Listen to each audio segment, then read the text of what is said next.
కాకినాడ జిల్లా కిర్లంపూడిలో కాపు ఉద్యమ నేత ముద్రగడ నివాసానికి అభిమానులు భారీగా చేరుకుంటున్నారు. 4 ఏళ్ల తర్వాత న్యూ ఇయర్ సెలబ్రేషన్స్ కి ముద్రగడ పద్మనాభం అభిమానులను ఆహ్వానించారు. అయితే కొద్ది రోజులుగా ఆయన వైసీపీలో చేరతారని జోరుగా ప్రచారం జరుగుతుంది. ముద్రగడ ఏం చేస్తారు? పొలిటికల్ రీఎంట్రీ ఉంటుందా? ఒకవేళ ఉంటే ఎక్కడి నుంచి పోటీ చేస్తారు అంటూ అభిమానులు చర్చించుకుంటున్నారు. అయితే 2009 నుంచి ముద్రగడ యాక్టివ్ పాలిటిక్స్ కు దూరంగా ఉన్నారు.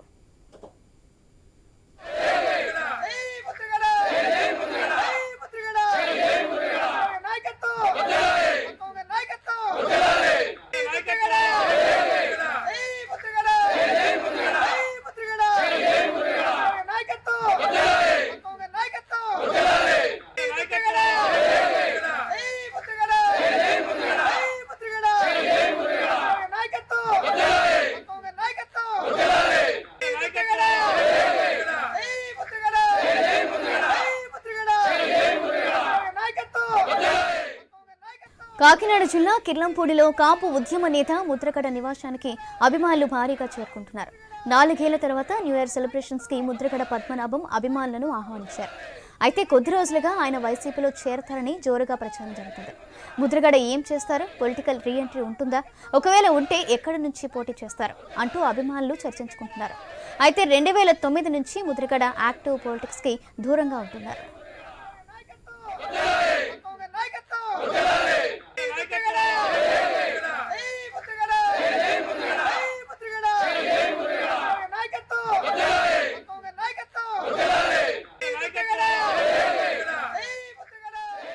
కాకినాడ జిల్లా కిర్లంపూడిలో కాపు ఉద్యమ నేత ముద్రగడ నివాసానికి అభిమానులు భారీగా చేరుకుంటున్నారు. 4 ఏళ్ల తర్వాత న్యూ ఇయర్ సెలబ్రేషన్స్ కి ముద్రగడ పద్మనాభం అభిమానులు ఆహ్వానించారు. అయితే కొద్ది రోజులుగా ఆయన వైసీపీలో చేరతారని జోరుగా ప్రచారం జరుగుతుంది. ముద్రగడ ఏం చేస్తారు? పొలిటికల్ రీఎంట్రీ ఉంటుందా? ఒకవేళ ఉంటే ఎక్కడి నుంచి పోటీ చేస్తారు అంటూ అభిమానులు చర్చించుకుంటున్నారు. అయితే 2009 నుంచి ముద్రగడ యాక్టివ్ పాలిటిక్స్ కి దూరంగా ఉంటున్నారు. రేపు ఇదే విషయానికి సంబంధించి మరింత సమాచారం మా ప్రతినిధి రాజేష్ అందిస్తారు. Rajesh, thank you. ఏవైతే కాపు ఉద్యమ నేత కిర్లంపూడి వారి నివాసానికైతే అభిమానులు అలాగే కార్యకర్తలు చేరుకునే పరిస్థితి కనబడుతుంది. అయితే ఈయన గతంలో 4 సార్లు ఎమ్మెల్యే చేసి అలాగే 3 సార్లు మంత్రి, అంటే ఏవైతే పౌర సరఫరా శాఖ కానీ లేకపోతే లేబర్ మినిస్టర్ కానీ ఇతర శాఖలు అంటే 3 శాఖలుగా మంత్రి చేసి ఆయన ఎంపీగా కూడా చేస్తున్నారు. అయితే 2009లో ఆయన పిఠాపురం నియోజకవర్గం నుంచి కాంగ్రెస్ నుంచి ఆయన అభ్యర్థి నిలబడ్డారు. అయితే ప్రజారాజ్యం పార్టీ ఎవరైతే వంగా గీత ఆయన మీద గెలుపు వ్యక్తం చేసుకున్నారు. అయితే దీంతో 2009 నుంచి ఆయన రాజకీయ సన్యాసం చేస్తానని చెప్పిన ఏవైతే కాపు ఉద్యమ నేత ముద్రగడ పద్మనాభం 2016లో కాపు సమైక్య వేదిక అంటూ తునిలో పెట్టిన ఏవైతే కాపు సమైక్య వేదిక ఉందో దాంట్లో ఒక్కసారిగా ట్రైన్ తగలబడడంతో కాపు ఉద్యమం ఒక్కసారి తలెత్తుని చెప్పుకోవచ్చు. ఇటువంటి నేపథ్యాలు చూసుకుంటే ఆయనకి అంటే 4 ఏళ్ల తర్వాత ఒక్కసారిగా ఏవైతే నూతన సంవత్సర వేడుకలు ఆయన అభిమానులు కార్యకర్తలతో ముందుకు వెళ్లడంతో మరో పక్క వైసీపీలో జాయిన్ అవుతున్నారనే ఒక టాక్ అయితే నడుస్తుంది. అయితే దీంతో అయితే ఈ రోజు ఎవరైతే వారి అభిమానులు వస్తున్నారో వారి అభిమానులతోనే అలాగే వారి కార్యకర్తలతోనే మాట్లాడడం జరుగుతుంది. దీనికి సంబంధించి అంటే వారు ఏం మాట్లాడతారు, అసలు వైసీపీలో వెళ్తారా లేకపోతే 2009లో రాజకీయ సన్యాసం అని చెప్పి నేత కాపు ఉద్యమం పట్ల వెళ్ళిన నేత ఏవైతే ఉన్నారో ఆయన వైసీపీలోకి వెళ్ళడం జరుగుతుందా అనే అంశంపై అయితే ఓ పక్క కాపు నేతలు అయితే ఉత్కంఠగా చూసి పరిష్కారం పడుతుంది. అయితే ఓ పక్క 2009 సంబంధించి ఆయన ఒక్కసారిగా పక్కకు వెళ్ళిన కాపు ఉద్యమ నేత ముద్రగడ పద్మనాభం 2016లో కాపు సమైక్య వేదిక అని చెప్పని ఓ పక్క కాపు ఉద్యమంలో ముందుకెళ్ళిన నేత అంటే రెడ్డి సమాజం సంబంధించి వారు ఫండ్స్ ఏవైతే ఇచ్చారో దాంట్లో చేరారు. అలాగే రెడ్లు బాట పట్టారు అని చెప్పి ఓ పక్క కాపు నాయకులు అయితే ఆందోళన వ్యక్తం చేసే పరిస్థితి పడుతుంది. ప్రస్తుతం మన వద్ద కొంతమంది కాపు నేతలు ఉన్నారు, వారిని అడిగి మరింత సవాల్ చేస్తున్నాం. సార్ చెప్పండి, ఈ రోజు చూసుకుంటే కాపు ఉద్యమ నేత 4 ఏళ్ల తర్వాత ఆయన బదిలీకి రావడం జరిగింది. అయితే ఆయన వైసీపీలో చేరతారని చెప్పి ఒక ప్రచారం జరుగుతుంది. అట్లా ఆయన వైసీపీలో జాయిన్ అవడం కరెక్టా లేకపోతే రాజకీయ సన్యాసం చేసిన అన్నది కరెక్టా, లేక ఏవైతే కాపు ఉద్యమ నేతగా ఉండి అంటే వంగవేటి మోహన్ రంగని డీకు ఆయనతో పాటు ఆయన ప్రోత్సాహంతో ముందుకెళ్ళిన ఏవైతే ముద్రగడ పద్మనాభం ఉన్నారో అలా వెళ్ళడం కరెక్ట్, ఏది కరెక్ట్ వచ్చా సార్? అంటే మా కాపుల్లో ముద్రగడ పద్మనాభం గారు చాలా మంచి నాయకుడు. గతంలో శాసనసభ్యుడిగా కానీ మంత్రిగా కానీ చేసినది.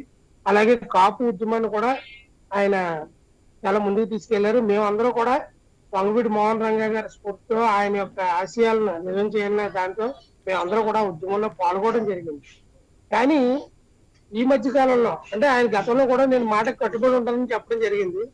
అలాంటిది ఆయన నేను రాజకీయ సైన్యం చేసిన రాజకీయాలకు సెలవు అని చెప్పిన వ్యక్తి మరలా ఈ రోజున ఓ మెసేజ్ పెట్టడం రావడం జరిగింది. ఇలాగా మన నూతన సంవత్సర వేడుకలకి రమ్మని పిలవడం జరిగింది. చాలా మంది ఏమనుకుంటారంటే వైసీపీలో జాయిన్ అవుతారని చెప్పేది ఊహాగానాలు నిలబడుతున్నాయి. అయితే ఒక విషయం అండి, ఎప్పుడైతే ఆయన జగన్మోహన్ రెడ్డి గారికి లెటర్లు రాసి ఎప్పుడైతే మరొక సామాజిక వర్గం వాళ్ళ యొక్క అండదండలతో నేను ఈ కార్యక్రమాన్ని చేశానని చెప్పడం జరిగిందో ఆ రోజు నుంచి కూడా మేము చాలా మనస్తాపం చెందాం, చాలా ఇబ్బందులు పడే పరిస్థితులు ఉన్నాయి. ఇట్లాంటి ఇంత మంచి ఉద్యమాన్ని నీరుగా ఎందుకు కార్చారన్న బాధ ఆవేదన చాలా మందిలో ఉంది. ఇప్పుడు ఆయన కొత్తగా వైసీపీలో జాయిన్ అవుతారంటే ఇంకా అధికారికంగా ఏం ప్రకటన రాలేదు. వైసీపీ అనేది మునిగిపోయినావో నాకు తెలిసింది అలాంటి పని చేయరని అనుకుంటున్నాం. ఒకవేళ వచ్చినా కూడా ఆయన ఈ సందర్భంలో ఆయన చాలా వరకు ప్రజాదరణ కోల్పోయారు అన్నది మాత్రం అందులో ఎటువంటి సందేహం లేదు. నాలోనే కూడా చాలా మంది ఇటువంటి ఇబ్బందులు ఉన్న పరిస్థితులు ఉన్నాయి. సో అలాంటి విషయాల్లో ఆయన ఇప్పుడు ఏదో పెట్టినది రాజకీయ ఆరంభించడం మేము అనుకోవట్లేదు. కానీ ఒకవేళ వచ్చిన ఆయనకి అంత ప్రజాదరణ లేదు, అటువంటి పని చేయడం మాత్రం మేము ఫీల్ అవుతుంది. సార్ చెప్పండి, ఇప్పుడు చూసుకుంటే కాపు ఉద్యమ నేత వైసీపీలో జాయిన్ అవుతాం చెప్పండి, వైసీపీ జాయిన్ కరెక్ట్ అంటారా? మాకు ముద్దగడ పద్మనాభం గారు అంటే చాలా గౌరవం. ఎందుకంటే మేము చదువుకునే రోజు అంటే 93, 94 సంవత్సరంలో మేము ఇతర కాలేజీలో నేను చదువుకునే టైంలో ఆయన ఉద్యమం ఉధృతంగా జరిగింది కాకినాడలోని. చాలా ఆ టైంలో కాకినాడలో కొన్ని విధ్వంసాలు జరిగినాయి, మేము కూడా పాల్గొనడం జరిగింది. ఆ పాల్గొనడం ఆయన స్ఫూర్తిగా తీసుకొని కాపులకి రిజర్వేషన్ వస్తుందని మేము చాలా కలలు కన్నాం. కానీ ఆయన తర్వాత ఎందుకు ఆగిపోయారో అది తెలియట్లేదు. తెలియని సందర్భంలో మేము కాపు నాయకులకి కాపు కుటుంబాలన్నీ నిస్సహాయతతో ఉండిపోయి తర్వాత మళ్ళీ తుని దుర్ఘటన తర్వాత ఆయన మళ్ళీ సైలెంట్ అయిపోయిన తర్వాత గత ప్రభుత్వం 2019లో కాపులకి రిజర్వేషన్ ఇవ్వను అంటే ఆయన మిగతా పార్టీల మీద పోరాడి ఈ రోజు ఆ పార్టీ మీద వైసీపీకి కొమ్ము కాసి ఈ రోజు ఆయన వైసీపీలో జాయిన్ అవుతారా అన్నది ఊహాగానాలని మేము అనుకుంటున్నాం. కానీ ఎప్పటి నుంచో ఆయన వైసీపీకే వెన్ను కాశారు. ఆ సందర్భంగా చెప్పిన ఆయన వచ్చిన ఏదైనా ప్రయోజనం ఉండదు. సార్ అయితే ఏదైతే అంటే కాపు ఉద్యమ నేత ముద్రగడ పద్మనాభం ఆయన అంటే 4 ఏళ్ల తర్వాత ఏవైతే నూతన సెలబ్రేషన్స్ ఏవైతే చేస్తున్నారో అంటే దీనికి రాజకీయ కోణంగా చూస్తున్నామో. అయితే ఆయన కాపు ఉద్యమ నేతగా ఉంటేనే బాగుంటది, రెడ్ల బాట పట్టడం కరెక్ట్ కాదని చెప్పి ఓ పక్క కాపు నేతలు అయితే ఆరోపించే పరిస్థితి కనపడుతుంది. ఇది